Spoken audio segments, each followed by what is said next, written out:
Hello, you are watching MMA Crypt Fighting Talk. For today's show, I'll be going one-on-one with BAMMA 14's Colin Freakshow Fletcher.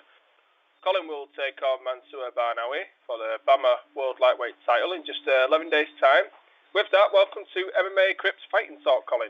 Alright, Matt? You alright? Yeah, I'm doing good, Colin. All the better for speaking to you now. Okay, good let's start. Yeah, for sure. Let's start the show out with your last fight, Colin, at BAMMA 13. You had another entertaining entrance at BAMMA 13. Are you looking to bring your best entrance to date at BAMMA 14 with it title fight, Colin? Yeah, always, mate. I'm always looking to improve. My budget's always the key, you know what I mean? As I get a bigger budget, you'll see things spiral out of control. Like, hopefully I can keep winning fights and improving my budget and get back into it, you know what I mean? Well, you're getting me excited now, Colin. Well, this one it is history, so you'd have to have a quality entrance here, Colin. Definitely, yeah. Oh, it's going to be special to talk to you about it. I'm going to let you get a surprise, like.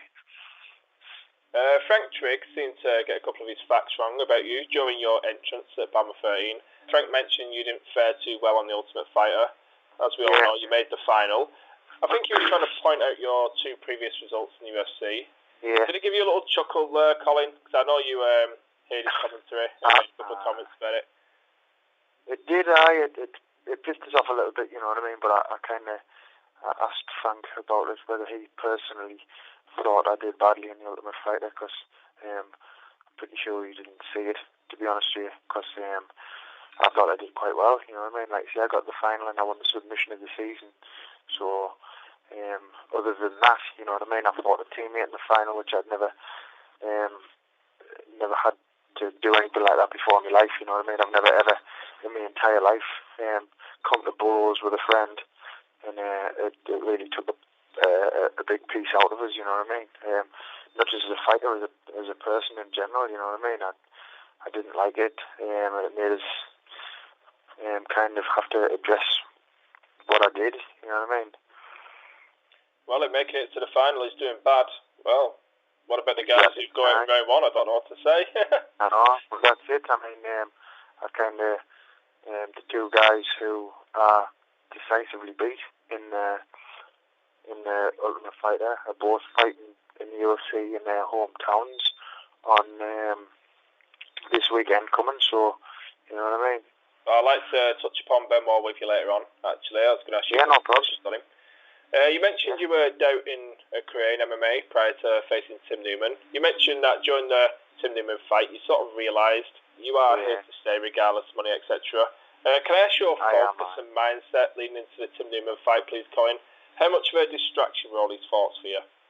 Yeah, I mean, obviously, I mean, people have seen us in numerous TV shows and things like that, and I'm a very, very happy person, you know what I mean? But I did take a bit of a nosedive after the UFC fiasco, you know what I mean? Because I felt I wasn't given like a fair crack of the whip, you know what I mean? I kind of begged to fight in England, and then that wasn't to happen, you know what I mean? They didn't give us that opportunity, and they kind of give us the fight in Canada, which was, I kind of felt like it was all on his terms, and I kind of felt as if it was like,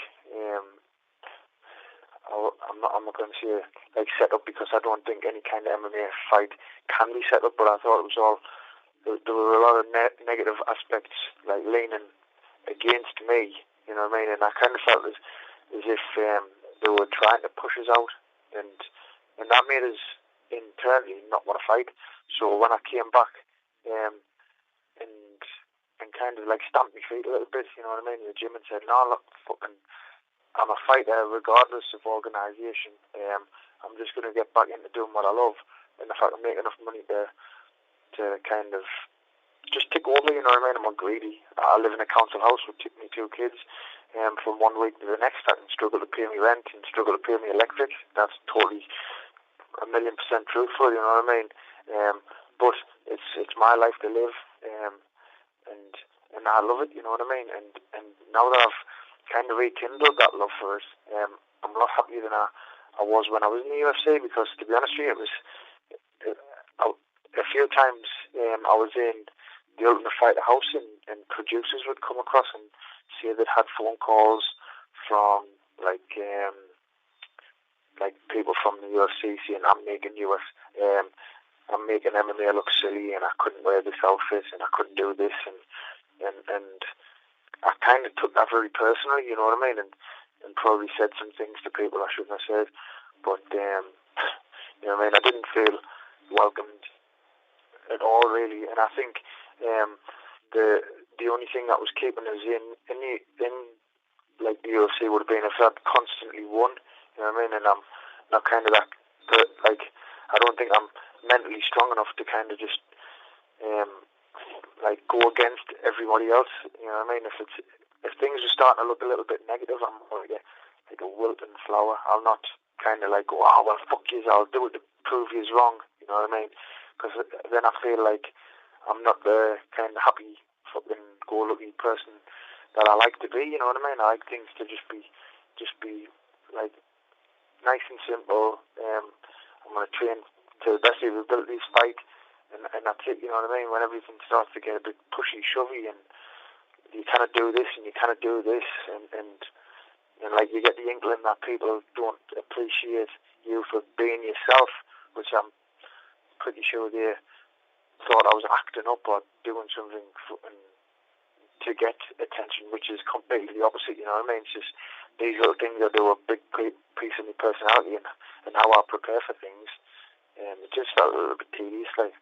But that being said, as soon as I got back to the UK and back into camp and back around the people like I love and respect, and they kind of like fucking told us like it's not the end of the world, and then I started moving forward. I felt like I used to feel about fighting, you know what I mean, really enthusiastic, and I love it, you know what I mean. I love putting on a show, walking out from the walkout to the end of the fight. That's what I'm trying to do, entertain people, you know what I mean. Well, as long as you're having fun, Colin, that's all that matters, you know what I mean. That's it, you know what I mean. I'm like, that's the kind of person I am. I'm not like, I don't need to be a UFC fighter, you know what I mean. That wasn't the ambition in life. I wasn't one of these guys who was like, I need to get in the UFC, because you do have a lot of those kind of guys around in MMA, and they're like very, very driven, you know what I mean. I was never that kind of person beforehand. I was more kind of like, I wanted to get in the UFC because I wanted to fight tougher opposition, you know what I mean, and that would be the only reason that I'd kind of, if I was ever, to be honest with you, I don't think I'm ever going to get like called back by them, because I don't really particularly think they like my style of doing things, you know what I mean. But if I was ever to go back, it would literally be for that reason, just to fight higher opposition, because I like a test, you know what I mean. I like a hard fight. But I think you can get those kind of fights with these guys, like I say, who are hungry to get in the UFC, like the likes of Tim Newman is, and Manour Barnaoui is. These guys think by beating me, they're going to get in the UFC, so that's going to make them fight harder to beat me.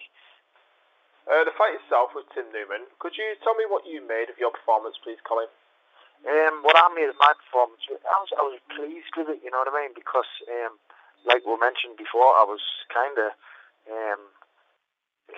deciding like whether I really, really wanted to do MMA anymore, to be honest with you, because like you see, there was not a lot of money involved and stuff when you come back out of the UFC and things, and I'm kind of thinking, well, if I lose this fight, I might have to get a job, and then if I get a job, can I really train full time as a fighter, you know what I mean?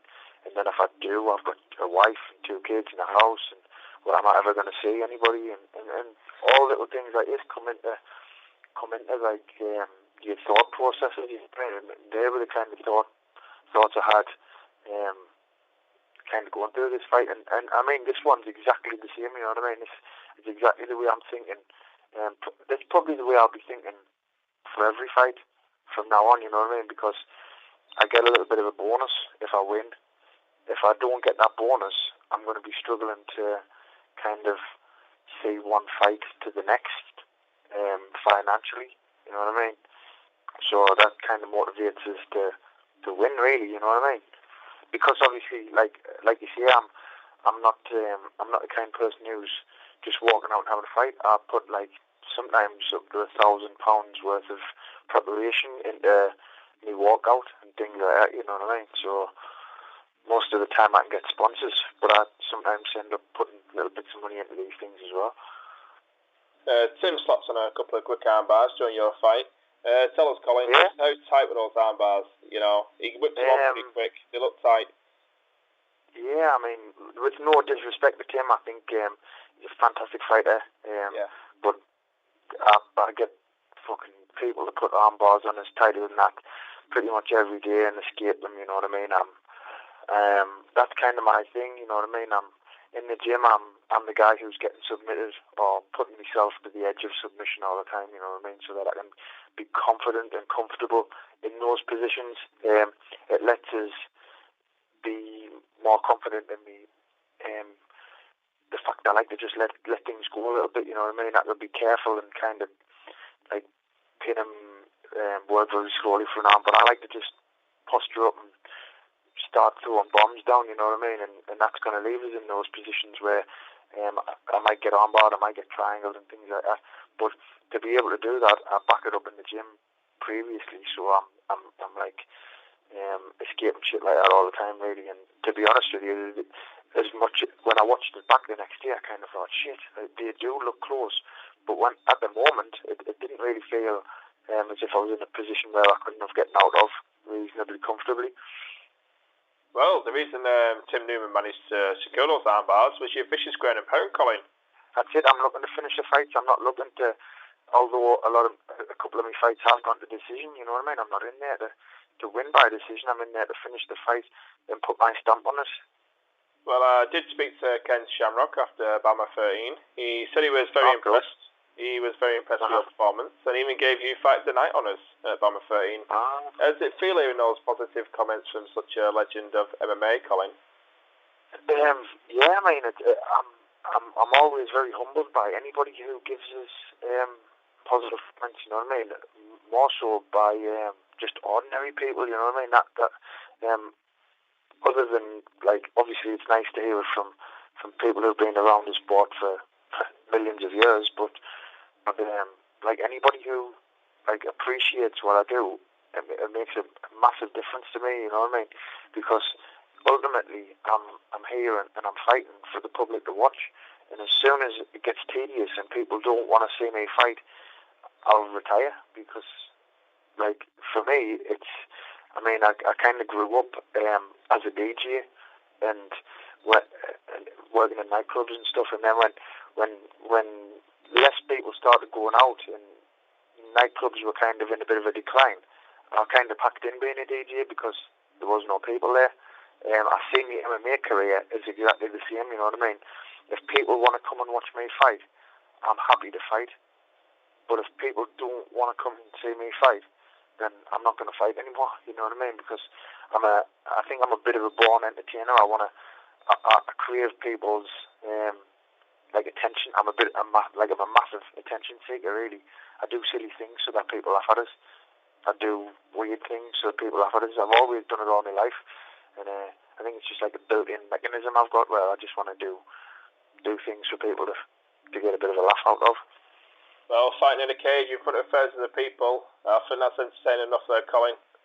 Well, Manour Barnaoui called you out shortly after BAMMA 13. It's not often the champion calls out the challenger. Yeah, I thought that, and I mentioned it, you know what I mean? And it got his back up straight away, saying loads of champions call out contenders, and I'm thinking, I fucking don't, like, you know what I mean? No. He wants a bit of attention, doesn't he? He thinks I'm a bit of a character in the sport, and it'll get him noticed a little bit more, which it will, I think. But he could have been truthful about it, I think. Well, Manour did take the title off good friend Kurt Warburton. Are you out to avenge Kurt's loss? Does that add a little spice to it for you, Colin?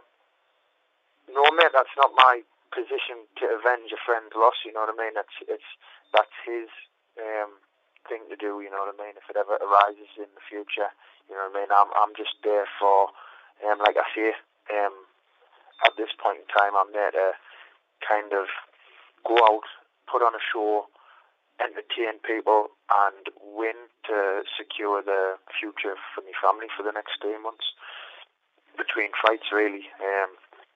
the Kurt thing isn't about avenging him or anything like that, you know what I mean?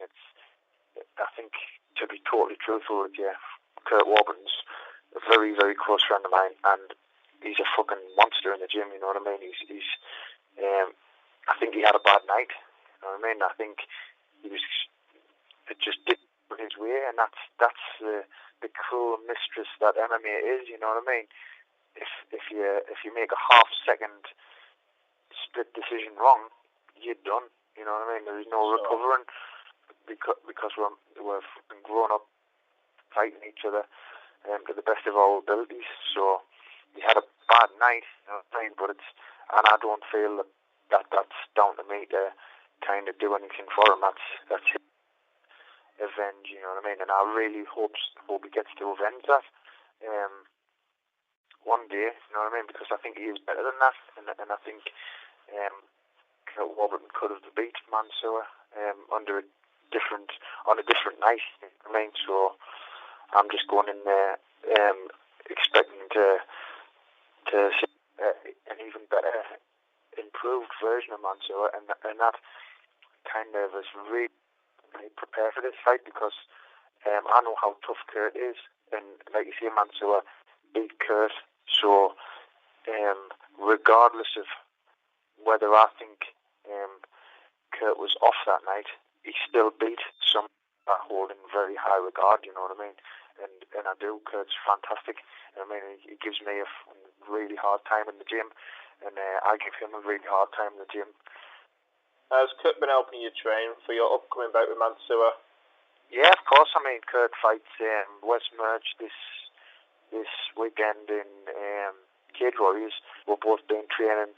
And like you say, I haven't been particularly training for Mansour and his opponent. I'm training to be the best MMA fighter that I can be, so I'm kind of doing everything right for me. I'm going to let him worry about what I bring to the table. I'm not going to kind of panic about anything he's going to do. I'm just going to run out and meet him in the middle, and sparks will fly, because from what I've seen, he likes to come and fight, so they're the kind of fights I like to be in, you know what I mean, where there's a big possibility of me getting beaten this fight, so I'm going to be on the game, you know what I mean. I've never trained, to be honest with you, I've never trained as hard for a fight in my entire life. I'm putting 6 to 8 hours in at the gym every day, then I'm running 6 miles every other night, and the night that I don't run 6 miles, I'm doing hill sprints, and that's kind of 7 days a week for me, you know what I mean. This is a 24/7 job where I have to think about every second,